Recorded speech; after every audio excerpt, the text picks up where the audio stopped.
पहली बार किसी ने भरी सभा में शकुनी को मूर्ख सिद्ध किया है कर्ण, और इसका मूल्य तुम्हें चुकाना होगा। मैंने वन में भी सत्य कहा था और राज्यसभा में भी। मैं तुम्हें बस मामाजी, बस। एक दूसरे के ऊपर आरोप लगाने बंद कीजिए। तो हो गया। अपने घायल दम पर आरोप का मलहम लगाना बंद कीजिए आप। और तुम कौन? अपने आप को मेरा सेवक कहते हो ना? तो ठीक है, अब तुम मेरा आदेश मानोगे। जाके ढूंढो उन पांडवों को। केवल 1 वर्ष है मेरे पास, केवल 1 वर्ष। आर्यव्रत के सभी राजा या तो मेरे अधीन हैं और या मेरे मित्र। तो अब जाओ और ढूंढो इन्हें, गुप्तचर भेजो, जो करना है करो। परंतु मुझे सूचित करो कि पांडव कहां छुपे हैं। बस। जिस आर्यव्रत पर विजय पाने के लिए 12 वर्ष लग गए दुर्योधन, 12 वर्ष, वहां 12 महीनों में पांडवों को कैसे ढूंढ पाओगे तुम? अब हमें ये कार्य शक्ति से नहीं, युक्ति से करना होगा दुर्योधन। लीजिए, ये नई युक्ति आई है।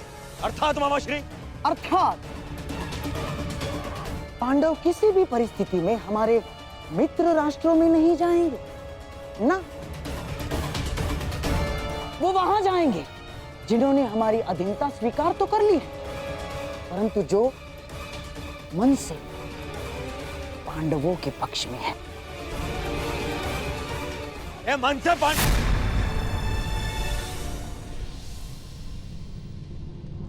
द्वारका।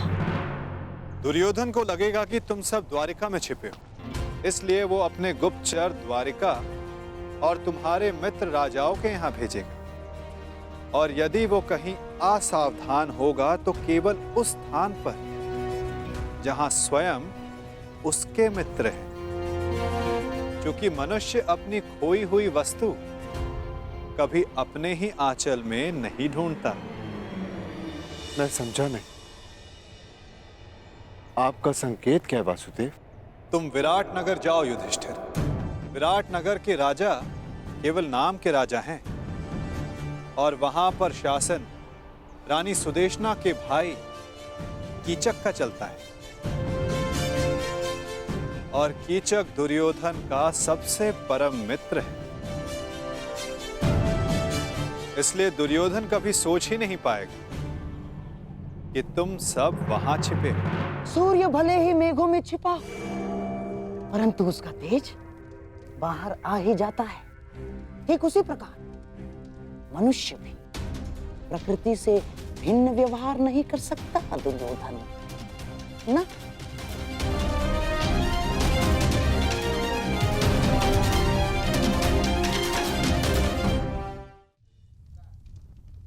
युधिष्ठिर धर्मराज है, इसलिए कहीं उपदेशक या मंत्री बना बैठा होगा।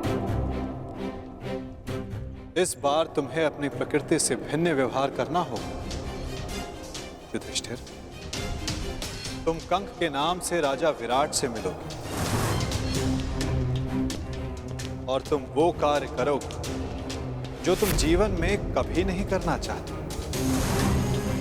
तुम राजा विराट के साथ चौसर खेलोगे।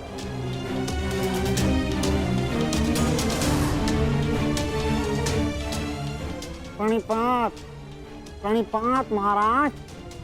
वृकोदर भीम के पेट की अग्नि बुझती नहीं, इसीलिए वो कहीं मिष्ठान्न के प्रतिष्ठान पर होगा। उसकी भूख स्वयं उसका पता बता दे। तुम्हें अपनी भूख पर नियंत्रण रखना होगा भीम। तुम वल्लभ बनकर विराट की भोजनशाला में काम करोगे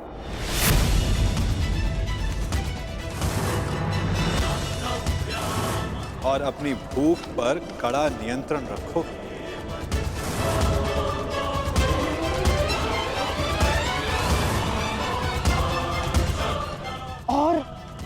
अर्जुन, उस महाधनुर्धर का पौरुष कहाँ छिप सकता है ना? वो कहीं होगा सैनिक के वेश में अपना पौरुषत्व दिखाएगा। और तुम पार्थ, समय आ गया कि उर्वशी से मिले श्राप को वरदान सिद्ध करने का। तुम्हें 1 वर्ष के लिए अपने पौरुष को त्यागना होगा। नपुंसक बृहन्नल्ला बनकर तुम राजा विराट की संगीतशाला में कार्य करो।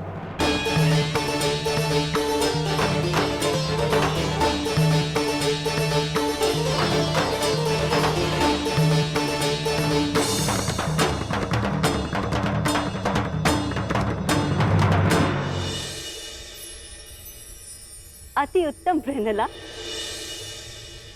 क्या तुम हमारी पुत्री उत्तरा को संगीत और नृत्य की शिक्षा दोगी?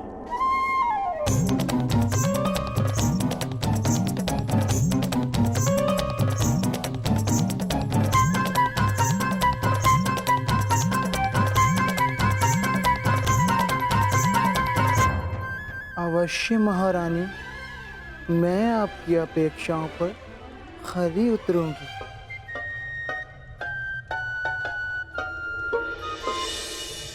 नकुल सहदेव बेचारे कोमल सुंदर, उनसे परिश्रम नहीं होगा ना?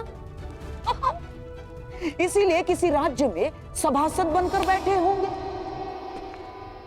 नकुल, सहदेव, तुम ग्रंथिक बनकर और तुम तंतिपाल बनकर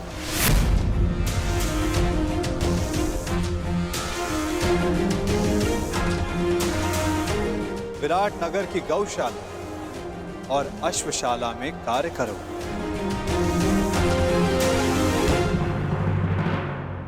और सबसे अधिक वो पांचाली, उसका तेज, उसकी आंखों की ज्वाला कहां किसी से छिप सकती है दुर्योधन? और तुम सखी, तुम्हें अपना दर्प छिपाने के लिए सबके समक्ष घूंघट में रहना होगा। दासी सैरंधरी बन, जिसके पति गंधर्व, तुम रानी सुदेशना की रूप सज्जा का कार्य संभालो।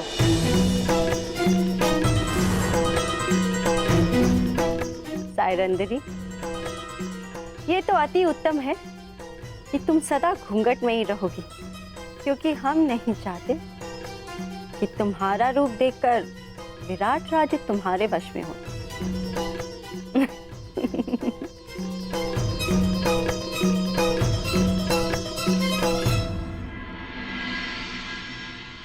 यदि मेरे सिखाए मार्ग पर चलोगे तो पांडवों को ढूंढना कठिन कार्य नहीं होगा।